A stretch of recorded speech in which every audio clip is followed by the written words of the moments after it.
आमिर खान ऋतिक को बनाएंगे अपना गुरु, उनसे सीखेंगे चोरी और स्टंट्स। सुजैन के स्टोर लॉन्च पर मिले धूम के एक्स और करंट विलेन।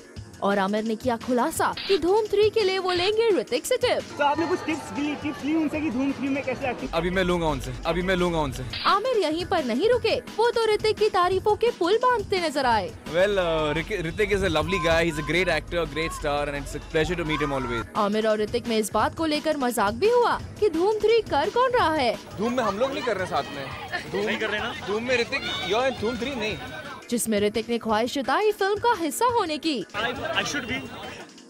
धूम 3 तो खैर जब शुरू होगी तब होगी, मगर यहाँ आमिर ने अपने क्लीन शेवन होने का राज जरूर बताया। No, I've just shaved my beard and also this is my look. Aamir ने ऋतिक के स्टोर पर आकर पैसे भी खर्चे और सामान भी लिया।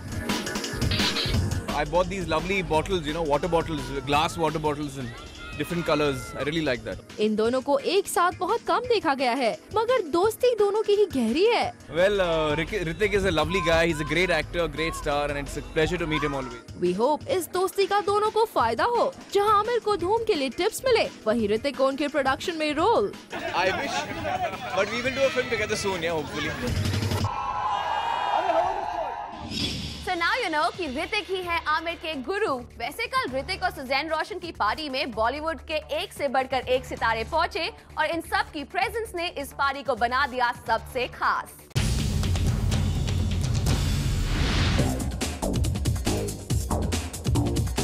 मुंबई में खुला ऋतिक की वाइफ सुजैन का स्टोर और यहाँ लग गया सितारों का तांता। मगर ऋतिक के सेलिब्रेशन को दुगना करने आए 2 खास मेहमान। सभी सेलेब्स में आए ये मेहमान ऋतिक के लिए सबसे ज्यादा अजीज थे और ये गेस्ट थे आमिर खान और कटरीना कैफ। सबसे पहले सुनिए कटरीना की दास्तां। जिंदगी ना मिले दोबारा में अपने को स्टार ऋतिक के लिए आई कटरीना यहाँ एक सरप्राइज एंट्री की तरह थी। जिस तरह से ऋतिक के करीबों में शामिल होने की सरप्राइज एंट्री दी कैट ने, उसी तरह सरप्राइज एग्जिट भी देना चाहती थी। कटरीना यहाँ मीडिया से बचती बचती बैक स्टेज से भागने की फिराक में थी। डर था कि कोई रणबीर के बारे में पूछ न ले, मगर कैट को पीछे के गेट पर भी पकड़ा हमारे कैमरे ने। कैट खास थी, इसीलिए ऋतिक उन्हें खुद छोड़ने गए। ठीक उसी तरह खास ट्रीटमेंट आमिर खान को भी मिला। सबसे लास्ट आए आमिर को भी सी ऑफ करने गए Hrithik Roshan. In most wanted guest के अलावा ऋतिक के नए दोस्त शाहिद कपूर, उनकी कोई मिल गया को स्टार प्रीति जिंटा, फरदीन खान, अनिल कपूर, अमृता अरोरा, ट्विंकल खन्ना, शिल्पा शेट्टी और राज कुंद्रा भी आए। सुजैन की दोस्त गौरी खान भी यहाँ पहुँची और उन्हें साथ लाए SRK के खास दोस्त केजो। लेकिन जिस तरह का royal treatment most wanted guest Aamir और कटरीना को मिला, काश वैसा ही सबको मिल पाता। ये तो सिर्फ ट्रेलर था। ऋतिक की स्पेशल पार्टी की स्पेशल कवरेज देखिए आज रात 10 बजे बी टुनाइट में। और अब बात सलमान खान की। लगता है कि सलमान बॉलीवुड में हाईएस्ट पेड एक्टर बन चुके हैं, क्योंकि न्यूज आई है कि सलमान को यश राज अपनी फिल्म के लिए 33% शेयर दे रहे हैं, तो फिल्म रेडी के प्रोड्यूसर्स 50%।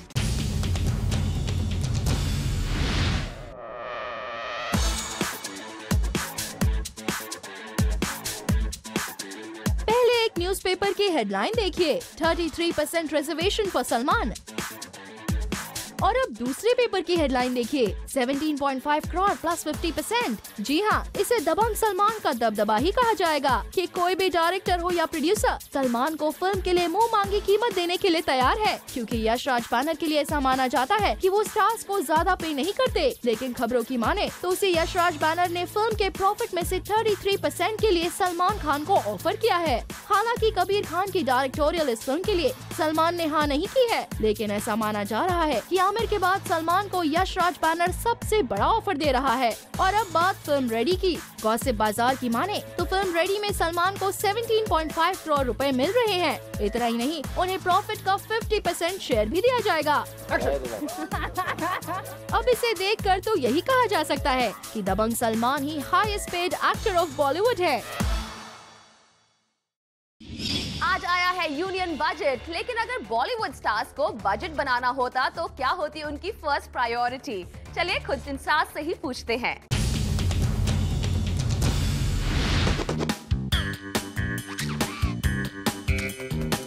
फाइनेंस मिनिस्टर के बजट को कितना समझता है बॉलीवुड, ये पता करने के लिए जूम ने बिछाई फील्ड रिंग और हमारे जाल में फंस गए बॉलीवुड के कई बड़े धुरंधर।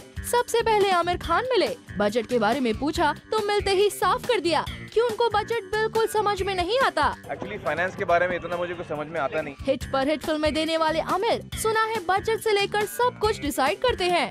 हाँ, इतना जरूर है कि अगर उनको कुछ करने का मौका मिला तो वो एजुकेशन के क्षेत्र में जरूर कुछ करेंगे। मेरी जो समझ है, एजुकेशन बहुत ही इम्पोर्टेंट इशू है मेरे लिए, देश के लिए मुझे लगता है। वहीं दूसरी ओर किंग खान को तो मानो पैसों की बिल्कुल पड़ी ही ना हो।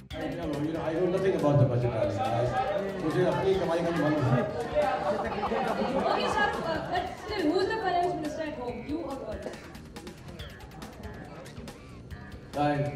I know nothing about money, really. अब जब फिल्में, एंडोर्समेंट्स, रियलिटी शोज एंड हाँ, नॉट टू फॉरगेट, शादी में नाच कर पैसे कमाएंगे तो भला बजट की चिंता कैसे होगी? वो तो होगी बेचारे वी आर फैमिली एंड कुर्बान जैसी फिल्में बनाने वाले करण जौहर को। I hope and pray that of course it's a budget that will be conducive to the demands of the country. More than anything else, also of course, being a member of the film fraternity, I hope that there are clauses in that are favorable to us. हाँ, क्यों नहीं? ऐसी films के बाद आपके favour में तो जरूर होना चाहिए बजट, ठीक शाहिद की तरह। जरा इनकी ख्वाहिश तो सुनिए। यार ये सड़कें ठीक हो जाएं, बस दैट्स वो I'll be very happy with it. क्यों नहीं, सड़कें ठीक तो हो जाएंगी ताकि आप प्रियंका को एयरपोर्ट ड्रॉप स्पीड में करवा सके। वैसे इस मुद्दे पर प्रीति भी खूब बोली और बता दिया अपना women power. I hope it's a gender sensitive budget. I hope there's more for women. I hope there's more for the poor people, the farmers and I hope taxes ज़्यादा नहीं बढ़े। अब फिल्म्स तो है नहीं, क्रिकेट के area में कुछ मांग नहीं पाई तो औरतों और किसानों के लिए मांग बैठी। फिल्म्स के लिए तो चंकी पांडे ने मांगा था। इंडस्ट्री को थोड़ा दया खाना। चंकी, अपने आप को फिल्मों का हिस्सा कहकर हम पर दया करो यार। वैसे इस मुद्दे पर मेन राय तो प्रियंका और कटरीना की बनती थी, वो आप तक नहीं पहुंच पाए, ये हमारे बजट का हिस्सा था। Juicy link up, Anushka Sharma और रणवीर सिंह ने किया एक दूसरे को स्मूच। जी हाँ, शाहिद की पार्टी में दोनों ने एक दूसरे को स्मूच करके सबको शॉक कर दिया।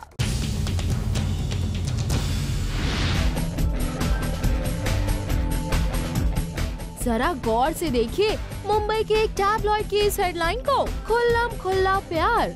जी हाँ, जमाने के सामने अपने रिलेशनशिप को छुपाने वाले रणवीर और अनुष्का अब खुल्लम खुल्ला कर रहे हैं एक दूसरे को प्यार। मुंबई के एक डेली की माने तो शाहिद कपूर की बर्थडे पार्टी में रणवीर ने अनुष्का को भरी महफिल में किस किया। उप्स, माफ कीजिए, किस नहीं, स्मूच किया। जी हाँ, पार्टी में मौजूद मेहमान देखते ही रह गए, लेकिन बिट्टू और श्रुति तो मानो भूल ही गए कि वो कहाँ पर है। वो तो बस बात इस हद तक बढ़ जाएगी ये तो नहीं पता था, लेकिन हाँ, अनुष्का ने जूम के बूम के सामने रणवीर को forever friend जरूर बताया था। You know, I'm really good friends with him. So he'll always be a special part in my life. और रिसेंटली एक फंक्शन में रणवीर भी अनुष्का की तारीफ करते नहीं थके थे। I think Anushka is perfect, brilliant. I think amongst her contemporaries, she is the best actor. अब ये तारीफ का किस्सा किस तक पहुंच जाएगा ये कोई नहीं जानता था। शाहिद कपूर को प्रियंका चोपड़ा हेलमेट से मारना चाहती हैं। अब जूम इन्वेस्टिगेट करने जा रहा है, क्या हो सकती है इसकी वजह।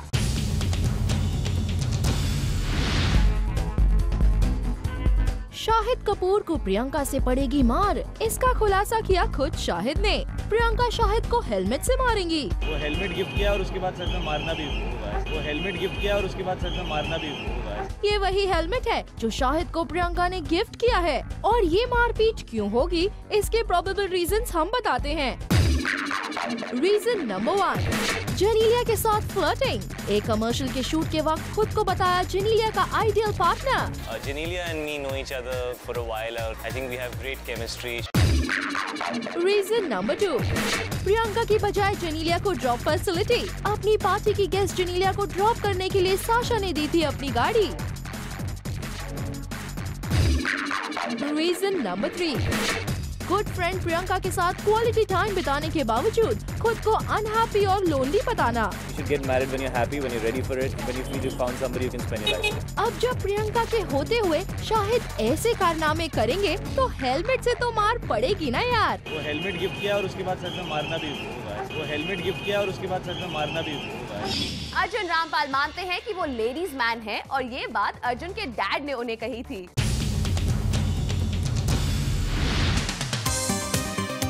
दीपिका पादुकोण का कौन है crush? Arjun Rampal. Arjun Rampal. सिर्फ दीपिका ही नहीं, handsome Arjun Rampal has always been popular among the girls of Bollywood. और अर्जुन ने ये मान ही लिया है कि वो टोटली लेडीज मैन है। इतने सारी लेडीज ही मुझे संडे के 6 बजे सुबह यहाँ पर लेके आ सकते हैं। मेरे पिताजी हमेशा कहते हैं कि मैं एक लेडीज मैन हूँ, क्योंकि मेरी बीवी है, मेरे 2 बेटियाँ हैं, माँ है, घर पे एक कुत्ते भी हैं जो फीमेल हैं, तो जितने लोग काम भी करते हैं मेरे घर पे सब फीमेल हैं, तो आई थिंक काफी मायने रखते हैं। वेल, अर्जुन तो अपने आप को लेडीज मैन बता रहे हैं, लेकिन उनकी वाइफ को लगता है कि वो एक बकवास हस्बैंड है।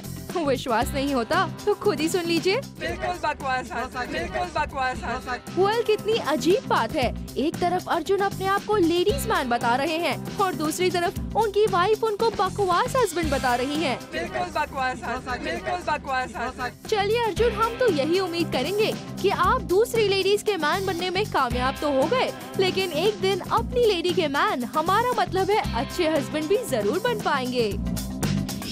गोलमाल तो डेफिनेटली है। बॉलीवुड में कौन सच बोल रहा है और कौन झूठ, ये जान पाना काफी मुश्किल है, क्योंकि चित्रांगदा ने हमें कहा कि वो अर्जुन रामपाल के साथ नेक्स्ट मूवी में है, मगर अर्जुन ने कर दिया साफ इनकार।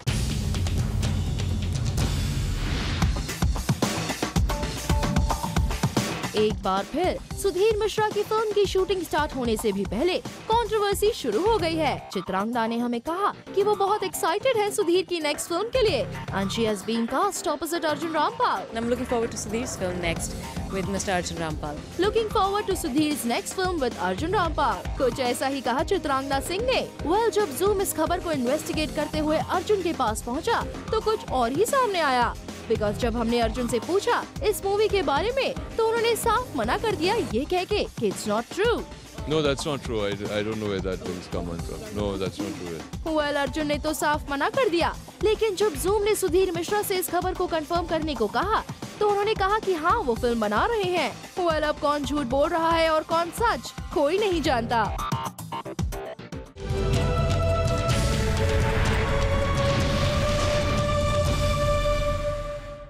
करीना कपूर अब बॉलीवुड में एक ऐसी हीरोइन बन गई हैं कि उन पर किताब लिखी जाएगी। जी हाँ, सुनने में आया है कि करीना पर शोभा डे बुक लिखने जा रही हैं। I think that I don't know about the others, but for me, क्योंकि मैंने एक स्टैंडिंग बना ली है अपनी इस इंडस्ट्री में, तो I don't think any competition or anything can, you know, it doesn't really affect anything. It does not really affect anything. जी हाँ, करीना ने अपनी बॉलीवुड में एक ऐसी पहचान बना ली है कि अब कितनी भी हीरोइंस आ जाएं, कोई भी उनके जैसी स्टार पावर नहीं पा सकता। और अब सुनिए करीना के स्टारडम की एक और खबर। मुंबई के एक डेली की माने तो करीना कपूर पर अब वेल रिनाउंड राइटर शोभा डे एक बुक लिखने जा रही हैं। वेल, न्यूज़पेपर की माने तो इस बुक का नाम बेबो होगा और इसमें करीना के पर्सनल और प्रोफेशनल लाइफ को रीडर से रूबरू कराया जाएगा। वेल, करीना से पहले शाहरुख खान, अमिताभ बच्चन, हेमा मालिनी पर भी बुक लिखी जा चुकी है और अब ऐसा ही करीना के लिए हो रहा है। वेल, हम तो यही कहेंगे, ये सब सुनकर सैफ काफी खुश होंगे, है ना सैफ? Zoom ने आपको दिखाया था शाहरुख खान का डॉन टू लुक और अब Zoom आपको दिखाने जा रहा है कुणाल कपूर का डॉन टू लुक।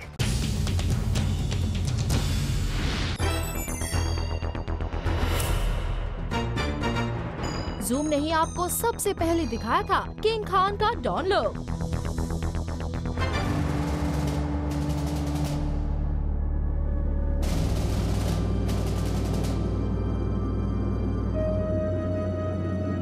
और बादशाह खान के बाद अब बारी है कुणाल कपूर की, जब आ गए हैं आने वाली फिल्म डॉन 2 के लुक में। जी हाँ, आजकल कुणाल कपूर भी नजर आने लगे हैं डॉन 2 के लुक को फ्लॉन्ट करते हुए। हाल ही में कुणाल पहुँचे एक बास्केटबॉल कंपटीशन में। जब Zoom ने उनके इस नए लुक के बारे में जानना चाहा, तो कुणाल ने भी बड़ी खुशी से इसे फ्लॉन्ट किया। जी, अभी फिलहाल तो मैं डॉन के लिए शूटिंग कर रहा हूँ, डॉन 2। हाँ बिल्कुल, अभी मलेशिया जा रहे हैं, उसके लिए शूटिंग कर रहे हैं। वेल कुणाल, आपने अपने लुक के बारे में तो बता दिया, मगर आपका कैरेक्टर क्या कहता है इस फिल्म में? नहीं, अभी तो बहुत टाइम है, अभी बहुत कुछ रिवील होना बाकी है। आज जी अभी इस वक्त बहुत टाइम है रिलीज के लिए, तो अभी से बात करना थोड़ा सही नहीं होगा। आप नहीं बताएंगे तो क्या हुआ, हमें थोड़ा बहुत तो पता ही है। डॉन 2 में कुणाल का कैरेक्टर एक नया कैरेक्टर है जिसका नाम समीर अली है। वेल, डॉन 2 की और भी अंदर की खबरें हम आपको देते रहेंगे। So do know all this, keep watching planet Bollywood.